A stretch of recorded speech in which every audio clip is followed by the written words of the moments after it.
Praise the lord. సర్వయుగములలో సజీవుడైన యేసయ్యకి స్తోత్రములు. యేసయ్యను ప్రేమించుచున్న వారందరికీ పునరుత్థానపు శుభములు కలుగునుగాక. ఈ దినపు యేసయ్య జీవపు మాట. దినవృత్తాంతముల 2వ గ్రంథము 34వ అధ్యాయము 27వ వాక్యం. నా సన్నిధిని కన్నీరు విడిచితివి గనుక నీ మనవిని నేను ఆలకించి తిని. యెహోవా మందిరములో నాటబడి వర్ధిల్లుచున్న నీతిమంతులారా, మన యేసయ్య ఉన్నవాడు అనువాడునై ఉన్నాడు. ఆయన మన మనవులు ఆలకించే దేవుడు, అంగీకరించే దేవుడు, ఆశ్చర్యముగా తన కార్యములు చేయుటకు సర్వశక్తి గల దేవుడై ఉన్నాడు. అంత మాత్రమే కాక ఆయన మన కన్నిటిని చూచే దేవుడై ఉన్నాడు.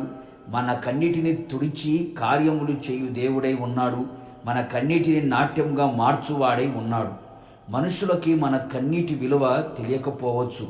అందుకే అట్టి మనుషుల ఎదుట మన కన్నీటిని విడవకూడదు. మన కన్నీటిని తన బుడ్డిలో దాచి పుస్తకంలో రాసే యేసు ఎదుట ఆయన సన్నిధిలో కన్నీటిని విడిచెదము, కన్నీటి మనవి చేసేదము.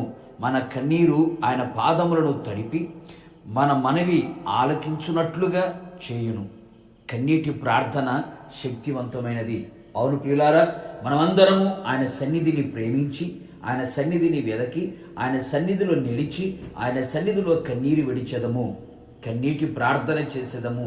ఎలాంటి పరిస్థితుల మధ్యలో నడిపించబడుచున్నావో, ఎలాంటి శ్రమలు, శోధనలు, వ్యాధి బాధలు, కష్టాలు, కన్నీళ్లు, సమస్యలు, ఇరుకులు, ఇబ్బందులు, ఎవరికి చెప్పుకోలేని పరిస్థితుల మధ్యలో నిలిచి కన్నీరే అన్నపానములుగా మారి ఏమి చేయాలో తెలియక, ఎటు వెళ్ళాలో దిక్కు తోచక, నిరాశలో ఒంటరిగా నిలిచిపోయావా?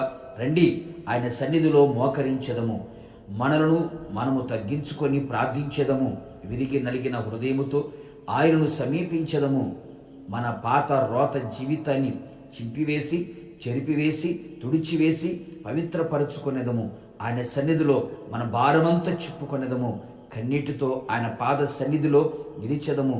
నిశ్చయముగా కరుణా కటాక్షము గల యేసునాథుడు ఆయన సన్నిధిలో మనము విడిచిన కన్నీరిని చూచి, మనము చేసిన మనవిని ఆలకించి, మన కన్నీటిని తుడిచి ఆనందమును కలుగు చేసి, మన మనవిని ఆలకించి ఆశ్చర్య కార్యములు చేసి తన నామానికి మహిమ తెచ్చుకొని ఆయన సన్నిధిలో మనలను సాక్షులుగా నిలిపి ఎత్తబడే గుంపులో మనందరినీ చేర్చునుగాక.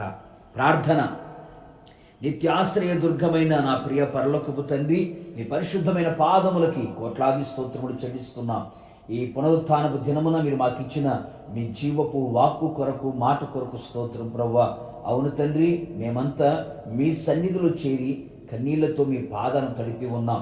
నిశ్చయముగా మీరు మా కన్నీటిని చూచారు. మా కన్నీటిని చూచిన మీరు మా మనవిని మీరు ఆలకించారు. నిశ్చయముగా మీరు మా ఎడల చేయబోతున్న ఆశ్చర్యమైన నూతనమైన కార్యముల కొరకు స్తోత్రం ప్రభువా. ఇంతవరకు మా కన్నీటిని వ్యర్థముగా ఉపయోగించామయ్యా. వ్యర్థమైన వాటి కొరకు కన్నీరు విడిచాం. ఇక మీదట మీ సన్నిధిలో మీ పాదాల దగ్గర కన్నీరు విడుచున్నట్లుగా కృపదయించమని కోరుతున్నాం.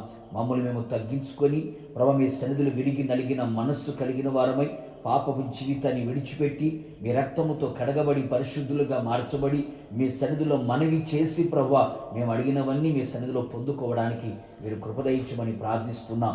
నిశ్చయముగా నీ సన్నిధిలో చేయబడిన ప్రతి ప్రార్థన మీరు ఆలకించి ఓకమించిన ఘనకార్యములు మా జీవితంలో మీరు చేయబోతూ ఉన్నారు. అందును బట్టి నిండు మనసుతో కృతజ్ఞతాస్తుతులు చెల్లిస్తూ యేసు నామములో అడుగుచున్నాను తండ్రి, ఆమేన్.